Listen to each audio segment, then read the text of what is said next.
The weight of words. There are words that don't need screams to destroy a family. They only need to be said at the exact moment when there is nothing left to break. Rafael Mendoza had built an empire with his own hands. At 43 years old, his name appeared on the financial pages of the most important newspapers. His signature closed contracts that moved millions, and his presence in a meeting room was enough for powerful men to measure every word. He had learned from a very young age that showing weakness was synonymous with failure, that authority was won with firmness, and that feelings were a luxury that could not be allowed in the business world. For years, that same philosophy had worked perfectly for him until he stopped doing it. His penthouse in one of the most exclusive areas of the city reflected exactly who he was. Huge windows that offered a panoramic view of the night lights, Italian designer furniture, a marble kitchen that was rarely used because they almost never ate at home. Everything was calculated to impress, to show success. But that night, the luxury that surrounded him felt empty, cold, as if the money he had invested in every detail had not managed to buy the only thing that really mattered. Paloma was in the kitchen when he arrived. He did not raise his eyes from the sink where he washed dishes, which could perfectly have been left for the maid. But Rafael knew that his wife preferred to stay busy when something bothered her. They had been married for 14 years, and he had learned to read those silences, although lately he preferred to ignore them. She was still beautiful. There was no doubt about that. His dark hair fell in soft waves on his shoulders, and although he wore a simple form, a silk blouse in ivory color and elegant pants, there was something in his port that had always captivated him. But that beauty was now accompanied by a distance that Rafael did not know how to cross, or perhaps he did not want to admit that he had to cross. There was no greeting. He left his leather suitcase next to the sofa and loosened his tie with a mechanical gesture, that same gesture that he repeated every night when he arrived. Paloma closed the water key and dried her hands with a cloth. Her movements were precise, controlled, as if she were containing something that had been accumulating for weeks, perhaps months. "Rafael, we need to talk," she finally said.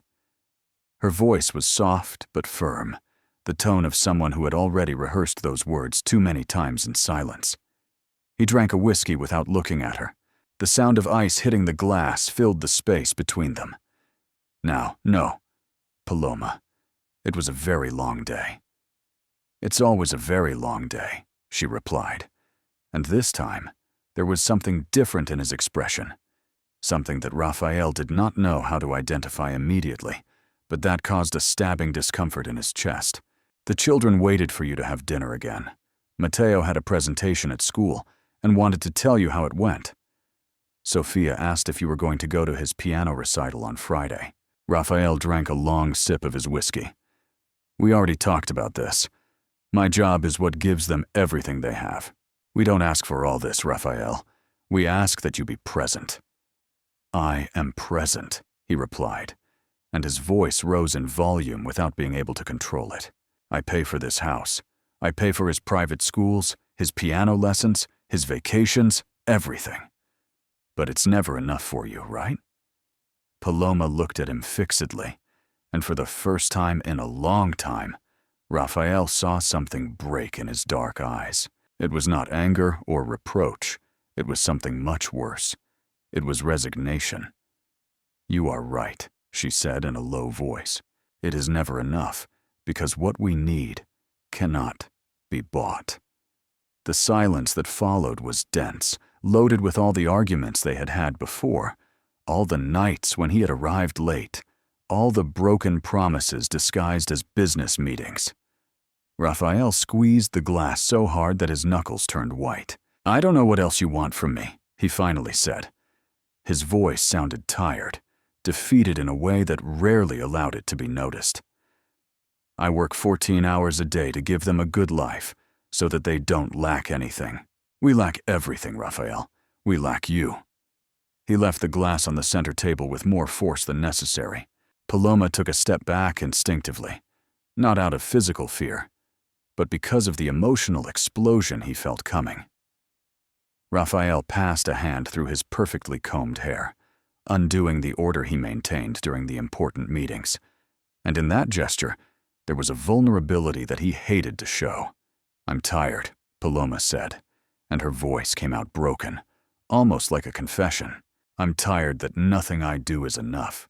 To get home and feel that I'm the villain in this story, that they look at me as if I were a stranger in my own family."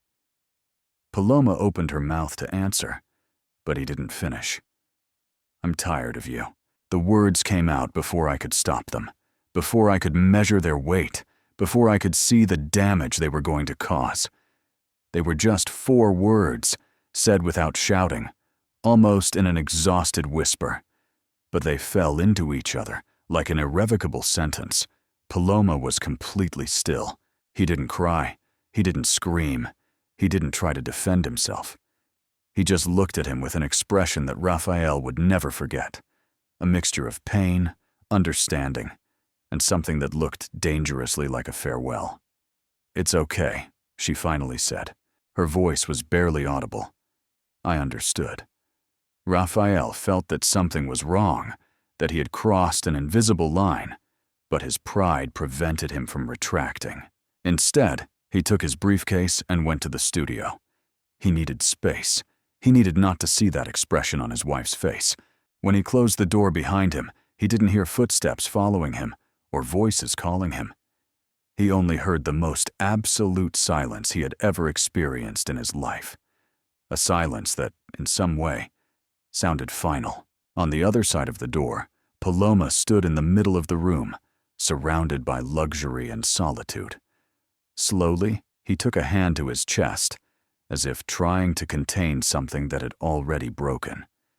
His eyes were filled with tears that he refused to shed in front of him, and at that moment, he made a decision that had been gestating in silence for months. If he was tired of them, then she would stop exhausting him with her presence. He climbed the stairs to his children's room, silently. Matteo and Sofia were deeply asleep, oblivious to the storm that had just broken out under their roof. Paloma watched them from the door, memorizing their innocent faces, and felt a strong determination to take possession of her. She was not going to raise her children in a house where love had become a burden, where their existence was a cause of fatigue for their own father. She was not going to teach them that money compensated for absence, that professional success justified emotional failure. She returned to her room, the one she had not shared with Raphael for months, and began to plan in silence. It would not be a fight. There would be no shouts or threats. He would simply leave, taking the children with him and leaving behind everything money could buy. Because Paloma had learned something that Raphael still did not understand, that there are things that money cannot recover once they are lost, and that some words, once said, have no turning back. In his study, Raphael drank another whiskey and sank into his leather chair, looking at the contracts that he had to review without really being able to concentrate. He felt a strange weight in his chest, an inconvenience that he tried to attribute to fatigue, to stress from work, to anything but the words that he had just pronounced. Tomorrow he would fix it, he said to himself. Tomorrow he would speak to Paloma. He would explain that he had not said it seriously, that he was just exhausted. Tomorrow everything would return to normal. But what Raphael did not know was that tomorrow there would be no one waiting for him. That tomorrow his family would have disappeared, leaving only the echo of his own words bouncing on the empty walls of a penthouse that suddenly would feel like what it really was. A luxury prison built by a man who had forgotten that power without love is only loneliness disguised as success. The silence of an empty house has a particular sound. It is not the absence of noise, but the presence of everything that is no longer there. Raphael woke up past 11 in the morning, something unusual for a man who was usually in his office before 7. The sunlight passed through the curtains of his studio where he had fallen asleep on the leather sofa. The half-empty whiskey bottle on the table was a testimony of a night he preferred to forget.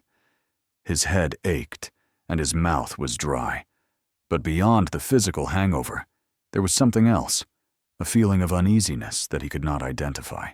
He got up with difficulty, loosening the neck of the shirt that he had slept on, and went out to the kitchen, waiting to find freshly made coffee like every morning. The coffee maker was off, cold. Raphael whistled the sign. It was Saturday. Paloma always prepared coffee on Saturdays. He looked around the kitchen. Immaculate. Too immaculate. No dish in the sink, no cup used, no trace of someone having had breakfast that morning. Paloma called. Her voice resounded strangely loud in the silence. Nothing. He climbed the stairs to the main room. Each step amplified that feeling that something was deeply wrong. The door was half open, and when he pushed it completely, the first thing he noticed was that the bed was made with an almost hotel perfection. Paloma never made the bed with that level of detail unless she knew that she was not going to use it again. Her heart began to beat faster. She opened her closet and felt that the air was leaving her lungs. Empty. Not completely empty. Her clothes were still there. The expensive dresses that he had bought her, designer shoes, the jewels in his jewelry. But the important things were missing. The clothes that she really used were missing. Her favorite blouses, her comfortable jeans, the framed photographs of her family that she kept in the upper drawer. Raphael ran to the children's rooms. His breathing was already irregular. His hands trembled when he opened the first door. Mateo's room was tidy, the bed made, but his favorite books were missing. His backpack, the teddy bear that he still hugged to sleep, even though he was already 10 years old. The same in Sophia's room. Everything essential had disappeared while the superficial remained intact. "No," Raphael whispered, walking through each room with growing despair. "No. No, no." He returned to Paloma's room, and it was then that he saw it on the bed, a blank envelope with his name written in the elegant calligraphy of his wife. His hands trembled so much that it was difficult for him to open it, and when he unfolded the only sheet of paper, the words hit him harder than any physical punch he had received. The letter was brief, painfully brief. "Raphael, I will not ask you for explanations, nor will I give you mine, because we both know that we have reached this point a long time ago. Last night you said that you were tired of us, and I finally understood that you have been feeling this way, although you had never said it out loud. I will not force you to live with that burden. We are leaving because we all deserve to be in a place where our presence is desired, not tolerated. Do not try to find us. When you are ready to speak, I will contact you. Take care, Paloma." Raphael read the letter 1, 2, 3 times, as if the words could change meaning if he insisted long enough. He felt his legs giving way, and he had to sit on the edge of the bed, the same bed where he had slept beside Paloma for so many years, the same bed that now felt like that of a stranger. "I am tired of you." His own words returned to him with a brutal clarity. It had been a relief, a moment of weakness after a tiring day. He had not said it seriously. She had to know it. She had to understand that he was only tired, frustrated, overwhelmed. But while he held that letter in his hands, Raphael began to understand something that terrified him more than any financial loss he had faced. Paloma did know it. He knew exactly what he wanted to say because he had been feeling it for months, maybe years, in every dinner he came late to, in every promise he broke, in every time he chose work over them. That phrase had not been the problem. It had only been the final confirmation of something that she already knew. He took his cell phone with trembling hands and dialed Paloma's number. Voicemail. He tried again. Voicemail. Voicemail. A third time. A fourth. A fifth. Until he had to accept that she had turned off his phone or blocked it. He called his mother-in-law, Paloma's friends he knew, even the children's school, lying about a family emergency. Nobody knew anything, or if they knew, they had received instructions not to tell him. For 3 days, Raphael became someone he did not recognize. He hired private investigators who found nothing because Paloma had planned every detail with surgical precision. He had withdrawn money from his personal account in small amounts for weeks. He had used cash for everything. He had not left a fingerprint. The house that used to seem a symbol of success now felt like a mausoleum. He walked through the empty rooms, touched the clothes that Paloma had left behind, sat in the children's room surrounded by toys that no one would use anymore. And in those moments of absolute silence, Raphael was forced to face something he had avoided for years. He had been so busy building an empire that he had forgotten to build a family. He had confused providing with love. He had believed that his physical presence in a house was enough when what really mattered was his emotional presence. 200 kilometers away, in a modest but cozy apartment in a coastal city that Raphael would never think of looking for, Paloma observed the ocean from his new room. It was not a penthouse. It did not have panoramic views of the city or designer furniture, but it had something that his old house never had. It had peace. The children had adapted surprisingly well, or at least that was what Paloma needed to believe so as not to collapse. He had explained to them carefully chosen words that Dad needed time to work, and that they would spend a season in a new place by the sea. They had not asked many questions, and that broke their hearts in a different way, because it meant that they were already used to the absence of their father. At night, when they finally fell asleep, Paloma allowed herself to cry. Not for the luxury she had left behind. That had never really mattered to her. She cried for the man she had fallen in love with 14 years ago, the man who had courted her with an intensity that had made her feel like the center of the universe. The man who had promised her that she would always be her priority. That man had died, slowly, drowned under the weight of ambitions that never satisfied, replaced by someone who measured love in banknotes and considered his family as one more obligation in his tight schedule.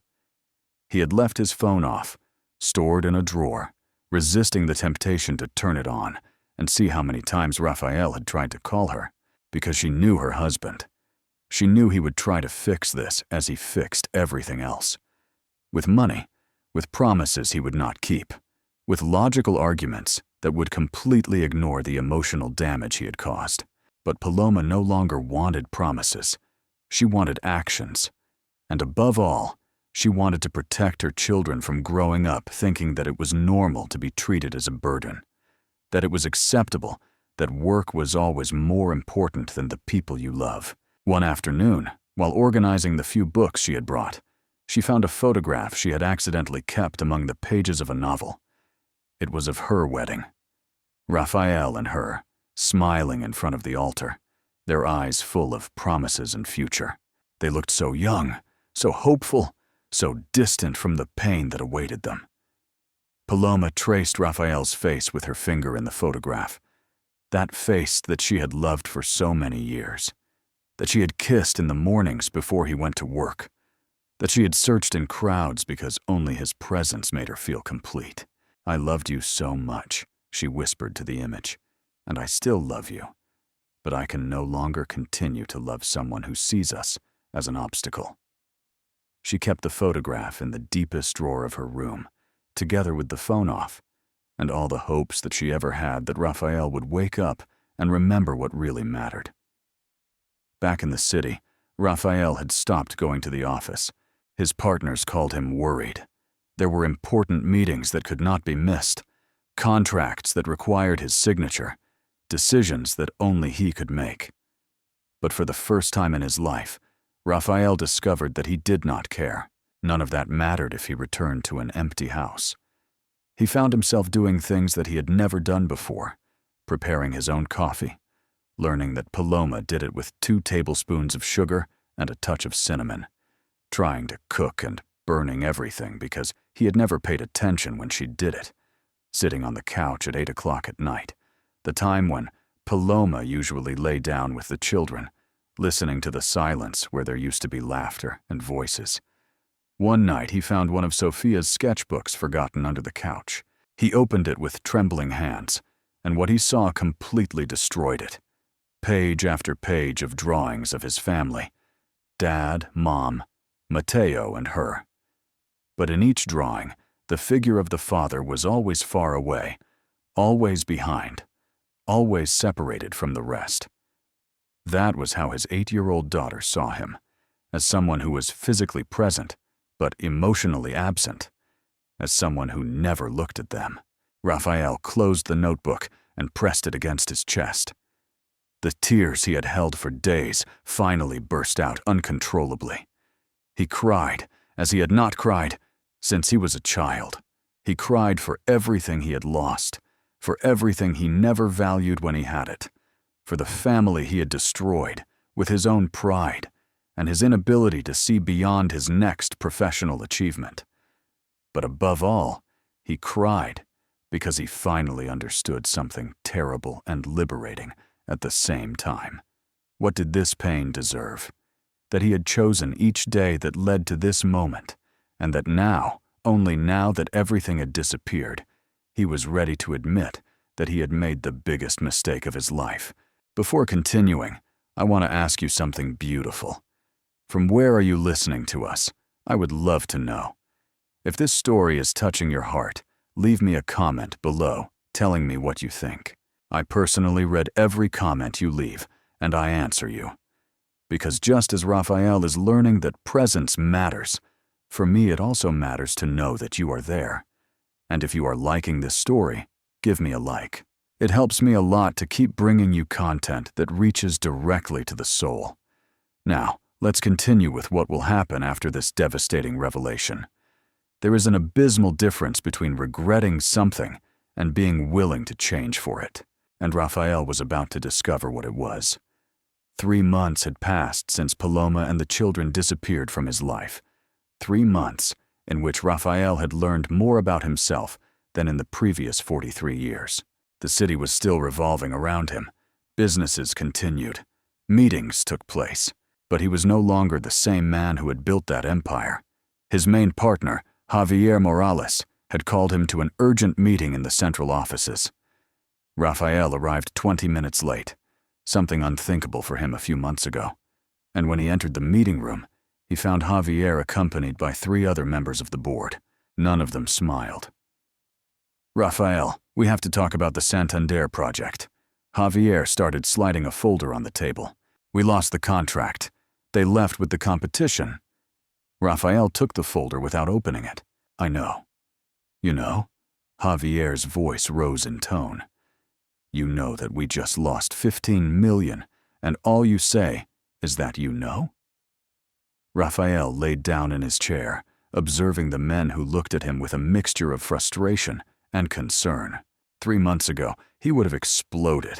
He would have hit the table. He would have demanded responsibilities. He would have spent the next 72 hours without sleeping looking for a solution. But now, looking at those figures that used to be the only thing that mattered, he felt an indifference that even surprised himself. "What do you want me to say, Javier? That I'm going to recover it? That I'm going to work day and night until I fix it? I can't promise you that anymore." The silence in the room was absolute. One of the directors, an older man named Hector, cleared his throat uncomfortably. "Raphael, we all understand that you are going through a difficult personal situation, but the company cannot continue to pay the price of your crisis." "My crisis," Raphael repeated. And for the first time in months, he felt something similar to anger. But it was not the explosive anger of before. It was something deeper, more conscious. "My crisis is having built all this at the cost of the only thing that really mattered. My crisis is having believed that you, that these contracts, that these millions were more important than my family." Javier exchanged concerned looks with the other men. "Raphael, we need you to take a break. A real break. There are clauses in our partner's agreement that allow a temporary license if your personal situation is affecting the company." Raphael sighed slowly. "They are right. But I'm not going to take a temporary license. I'm going to sell my participation." The bomb fell in the middle of the room, and for a moment no one knew how to react. Javier was the first to recover. "You can't be serious. This company is your life." "No," Rafael corrected himself, getting up from his chair. "This company was my escape, my excuse, my way of avoiding facing what I didn't know how to be a husband or a father. And you are right. I can't keep directing something that I no longer believe in the same way." During the following weeks, Rafael began the process of selling his majority share in the company he had built from scratch.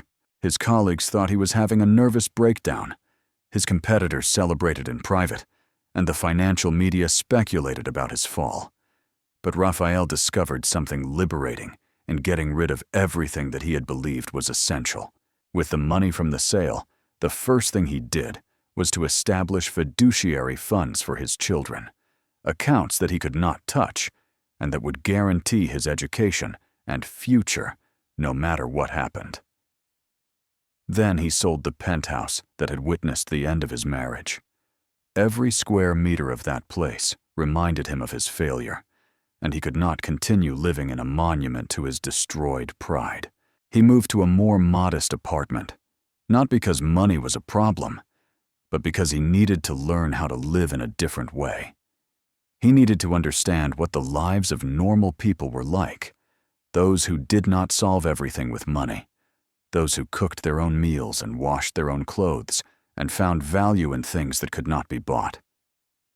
One afternoon, while organizing the few belongings that he had decided to keep, he found a shoebox full of photographs that Paloma had left behind.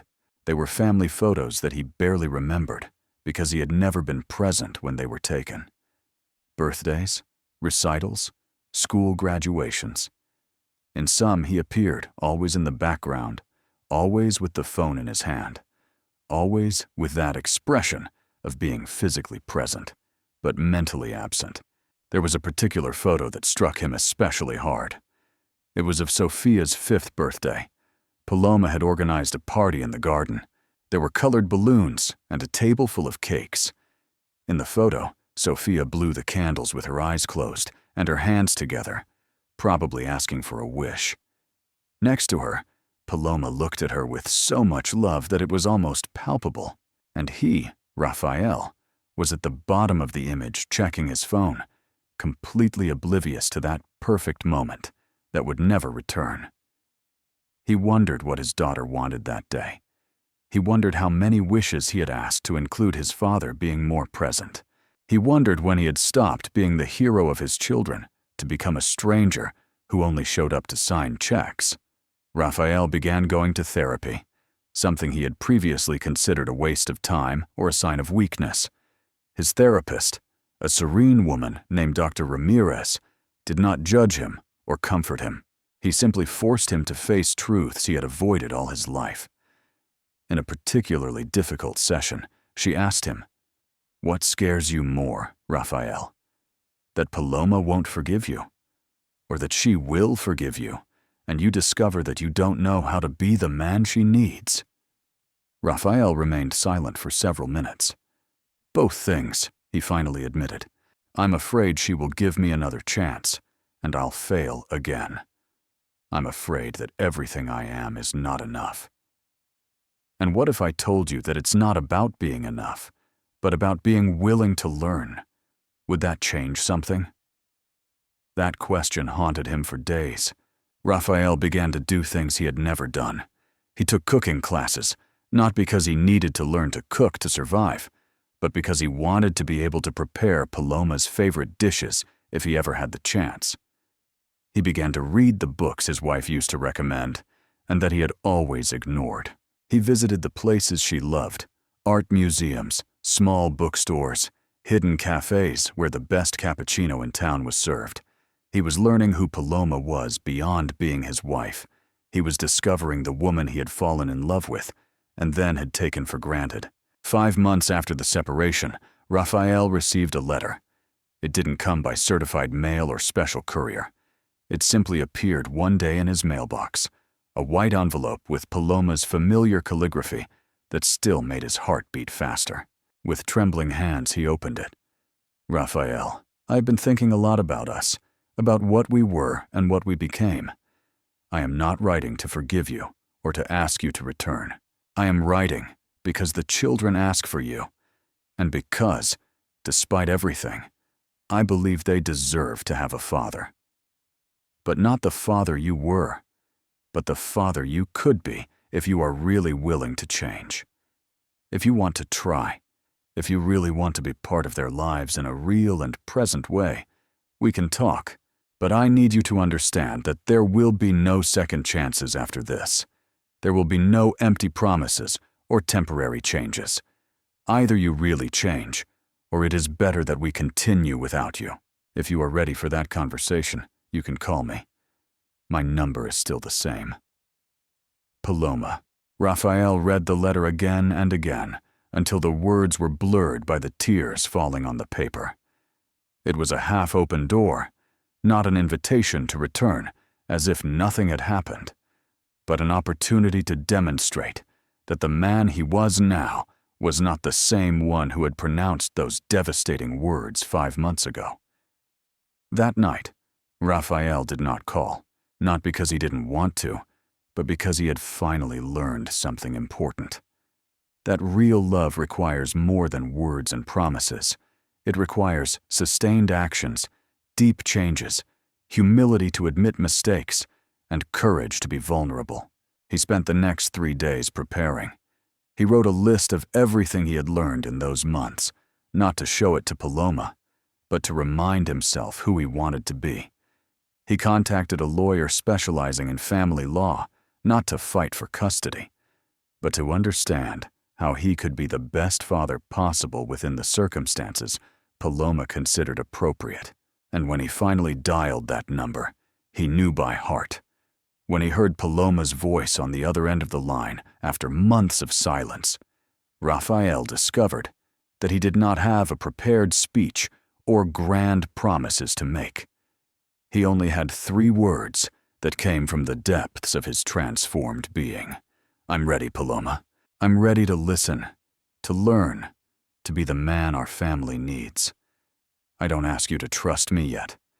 I only ask you for the opportunity to show you that the change is real. On the other end of the line, there was a long silence that seemed to last an eternity.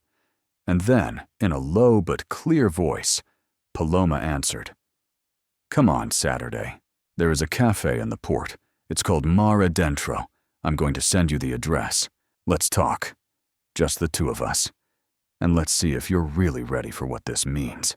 When the call ended, Raphael sat in the dark of his apartment, holding the phone as if it were the most valuable thing he had ever had. He didn't know if Paloma would forgive him. He didn't know if they could ever be a family again. But for the first time in 5 months, he had something he had lost the day he uttered those fatal words. He had hope. There are conversations that can change the course of an entire life, and Raphael knew that this would be one of them the moment he saw Paloma sitting by the cafe window. Saturday had arrived after 3 days that felt like 3 years. Raphael drove the 2 hours to the coastal city, with his hands clenched to the wheel, rehearsing words he knew would sound empty if they were not accompanied by something deeper than promises. The Mar Adentro was a small cafe overlooking the port, the kind of place Paloma had always loved and that he had never had time to appreciate. She was with her back to the door when he entered, looking out the window at the ocean. She was wearing a simple navy blue dress and her hair tied in a low ponytail that revealed the elegant curve of her neck. Raphael froze at the entrance, watching her, memorizing every detail as if it were the first time he saw her. Paloma turned, as if she had felt his presence, and their eyes met through the space that separated them. For a moment, neither moved. They simply looked at each other with all the shared history hanging heavily between them. Then she made a small gesture, pointing to the chair in front of her, a silent invitation. Raphael walked toward the table, feeling that each step required more courage than any negotiation he had faced in his life. He sat down slowly, his hands on the table because he didn't know where else to put them, and he could finally see her up close after 5 months of absence that had been the longest of his existence. Paloma looked different, not older, not exactly, but there was something in her eyes that wasn't there before, a strength that came from survived pain and difficult decisions made in solitude. She was thinner, her cheekbones more marked, but there was a serenity in her expression that made her look more beautiful than ever. "You ordered coffee," she said, sliding a steaming cup toward him. "2 tablespoons of sugar, a touch of cinnamon, just as you like it." Raphael looked at the cup and felt something breaking inside his chest. She remembered, after everything that had happened, after the words he had said to her, she still remembered how he liked his coffee. "Thank you," he managed to say. His voice sounded hoarser than he intended. Paloma took a sip of her own coffee, her fingers wrapped around the cup as if she needed something to hold on to. "I didn't ask you to come so you could ask for forgiveness, Raphael. I already know you're sorry. Your lawyer contacted me about the trust funds you established for the children. Your partner called me asking if I knew why you sold the company. I've seen the external changes." "But," Raphael asked, because he could feel the unspoken word hanging in the air, "but I need to know if the changes are real, or if you're just doing what you think I want to see. I need to know if when the novelty of this transformation passes, when you feel comfortable again, you're going to go back to being the man who was so tired of us that he told us to go without explicitly saying it." Raphael took a deep breath. "You were right in your letter. I'm not writing to ask you to come back. Not yet, because I don't even know if I deserve that chance. I sold the company because I realized it wasn't my dream. It was my excuse. It was easier to hide behind work than to face that I didn't know how to be a husband or a father." Paloma looked at him without saying anything, waiting, and Raphael continued with a trembling voice. "I've been going to therapy. I learned that I grew up thinking that providing was the only way to love, because it was the only thing my father gave us. He was also a successful businessman who was never present, and I swore I'd be different, but I ended up being exactly the same, because I didn't know that love requires presence, not just money." "And now you know?" Paloma asked softly, without sarcasm, genuinely curious. "Now I'm learning," Raphael corrected. "I'm not going to lie to you telling you I'm a completely new man, but I'm a man who finally understands what he lost, and who is willing to do the real work of changing. Not for you, not to get you back, but because I no longer want to be that person I was." The silence stretched between them, but it was not uncomfortable. It was the silence of 2 people who could finally be honest after years of superficial conversations. A couple entered the cafe laughing. The sound seemed disproportionately loud in the intimate bubble Raphael and Paloma had created. "The children asked for you," Paloma finally said, and Raphael felt his heart stop. Mateo asks, "Why doesn't Dad come to visit us?" Sophia drew a family at school, and when the teacher asked her where the father was, she said he was working, always working. Raphael closed his eyes. The weight of those words was almost unbearable. "Did you tell them why I left? Why they left?"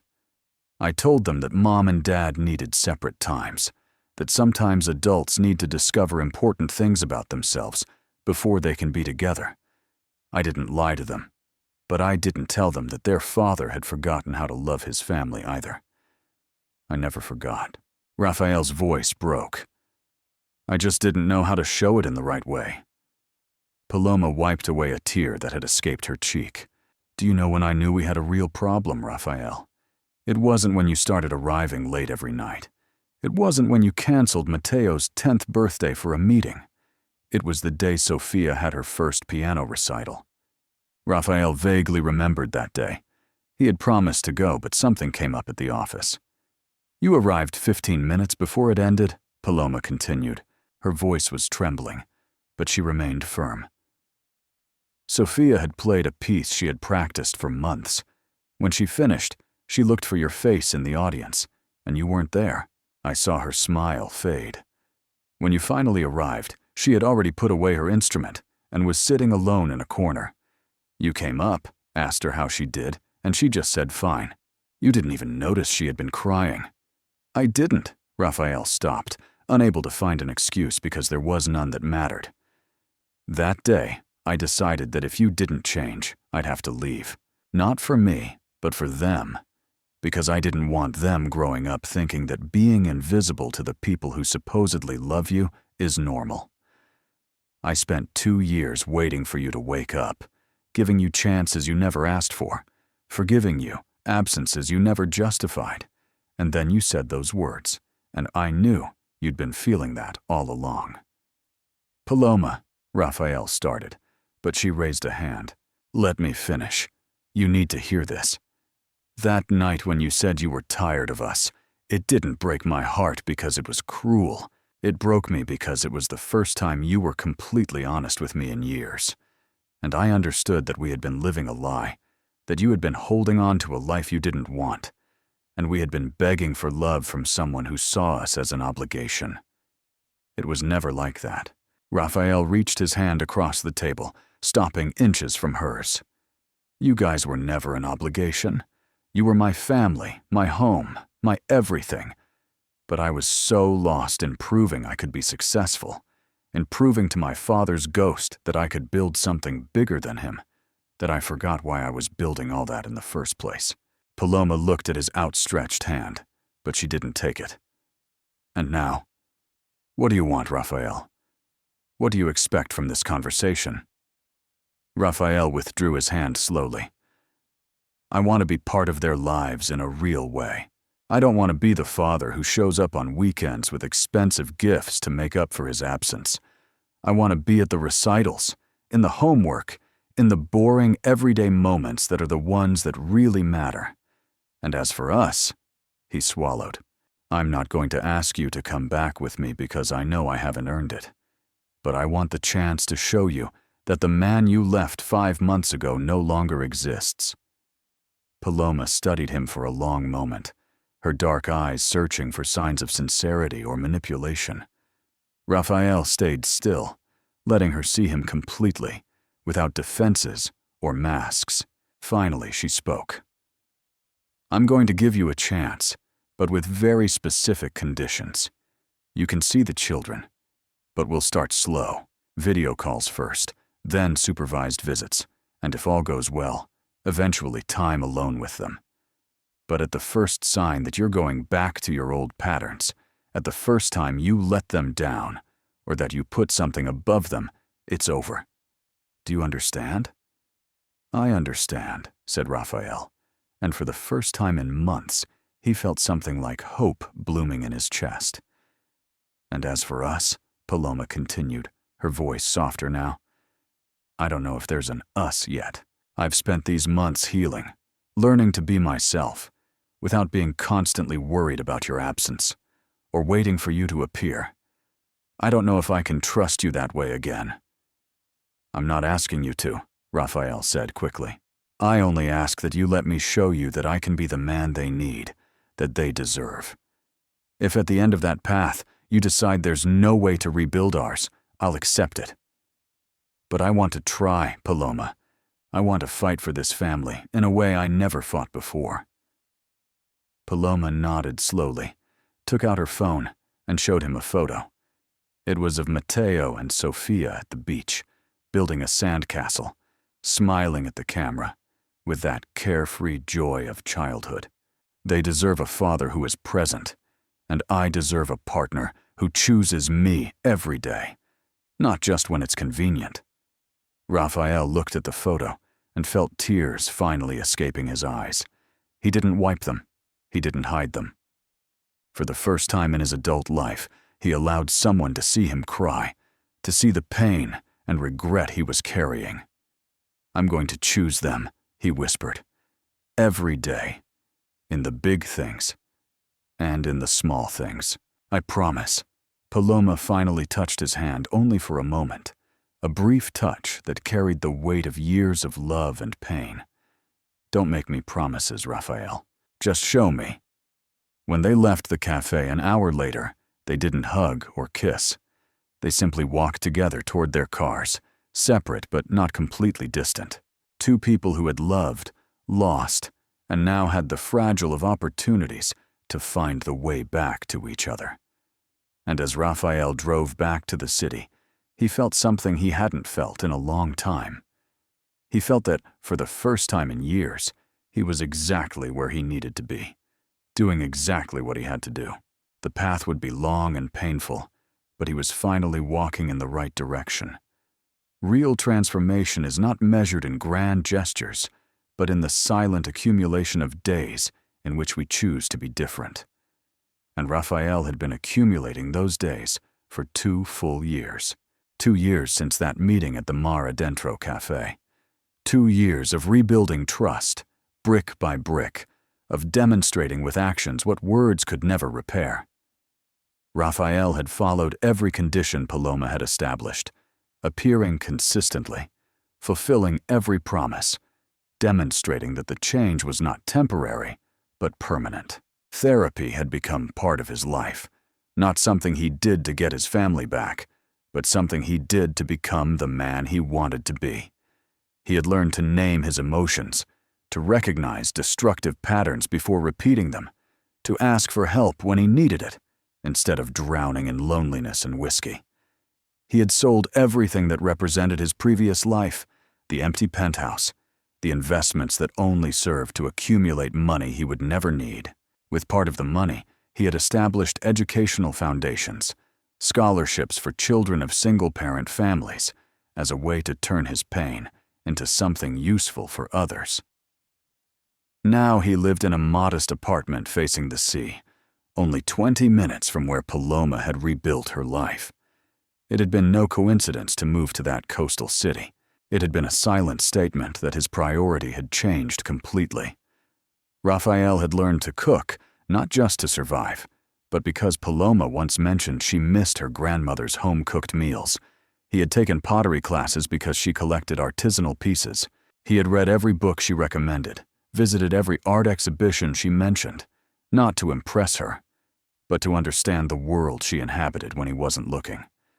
Reports from his therapist had arrived regularly to Paloma, just as she had requested. They were not violations of confidentiality. They were voluntary updates Raphael authorized because he had nothing to hide. Sustained progress, the reports said. Deep changes in behavior patterns. Genuine commitment to personal growth. But the true reports came from another source, one Raphael knew Paloma valued more than any official document.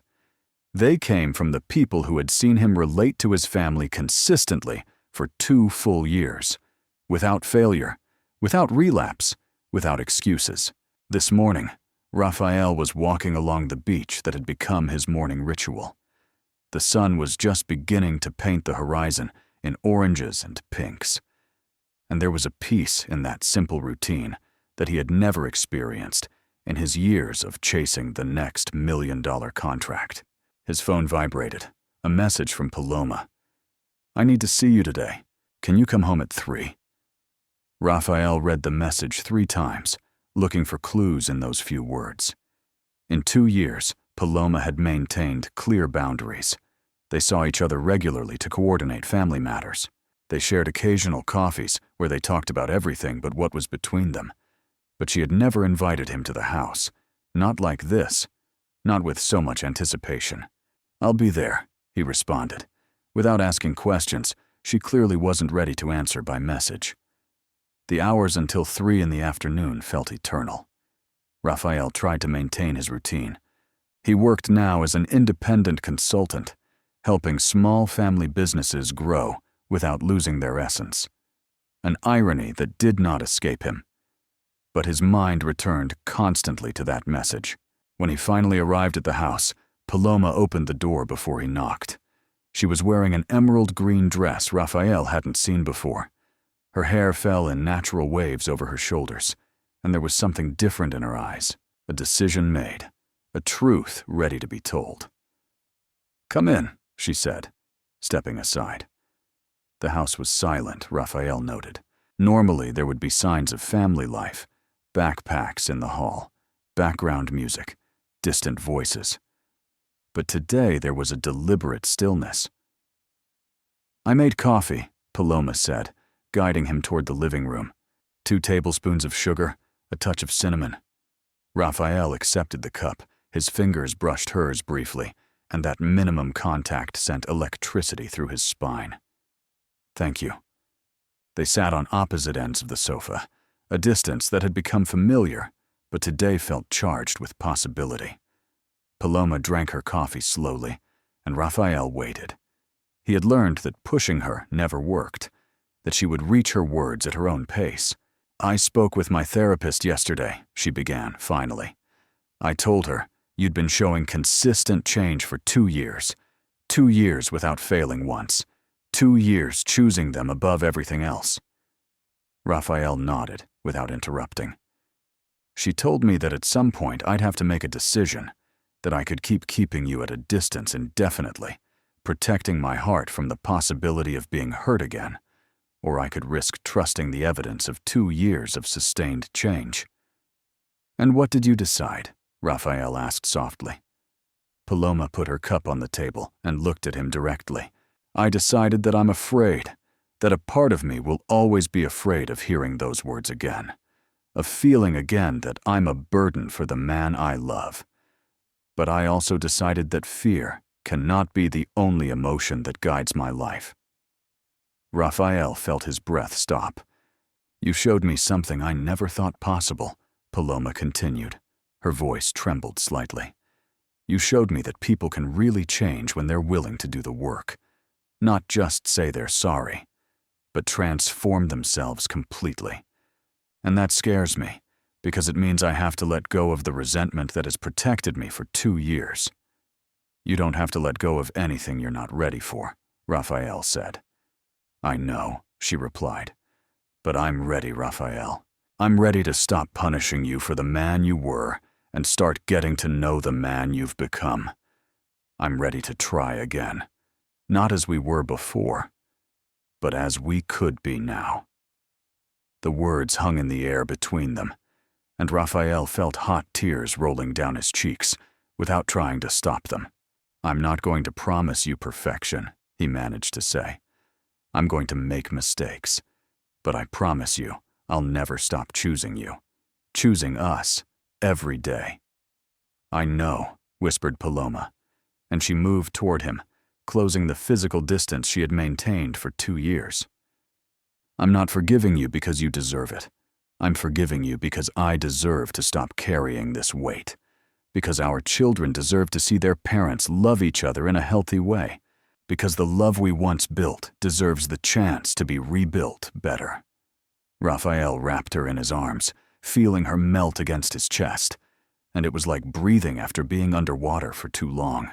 He breathed in the scent of her hair, memorized the feeling of her body against his, and understood that this moment, this forgiveness, earned with 2 years of sustained effort, was worth more than any success he had achieved in his previous life. I love you guys, he whispered against her hair. You, them, this family, and I'm going to spend the rest of my life showing it. Paloma pulled back enough to look him in the eyes. There are conditions, she said, her voice firm despite the tears. Couples therapy, clear boundaries about work, honest communication about what we feel, even when it's difficult. And if you ever feel tired of us again, you tell me before it turns into resentment. Everything you ask, responded Raphael. Whatever you need, whatever is necessary.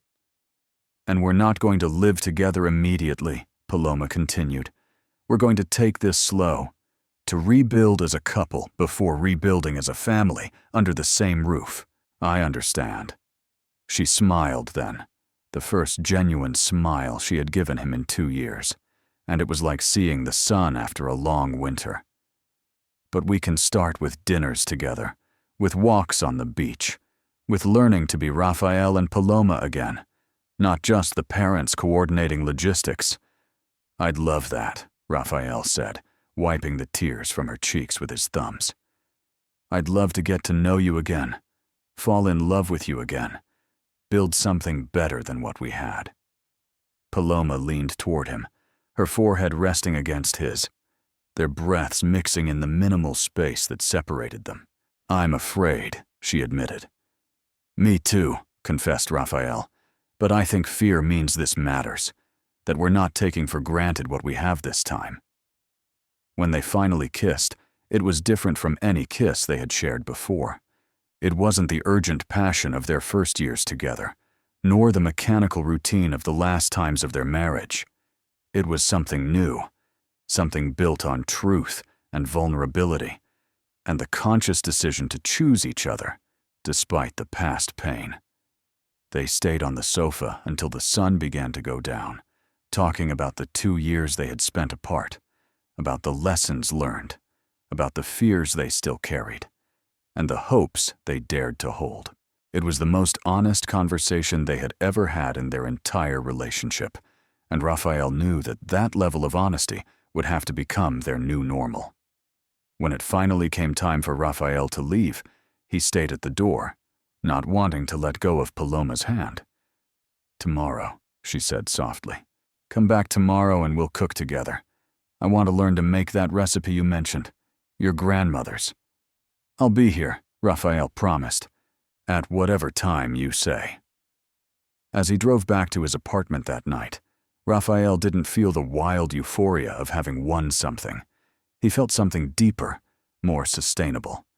He felt gratitude for a second chance, earned with genuine effort, responsibility for maintaining the change he had achieved, and a fierce determination to never again take for granted the gift of being loved by Paloma. He had learned that words have power, that "I'm tired of you" had been the most destructive words he spoke, but he had also learned that actions have more power than words, and that true love, the kind of love that survives betrayal and rebuilds stronger, requires choosing the beloved person every day, in big and small decisions, in consistent presence and sustained commitment. He didn't know exactly what his future would look like, but he knew he would build it together with Paloma, one day at a time, with honesty and vulnerability and the determination to never forget what he almost lost. Because some lessons are only learned through pain, but the most valuable ones are those that transform us completely and give us the chance to become the people we could always be.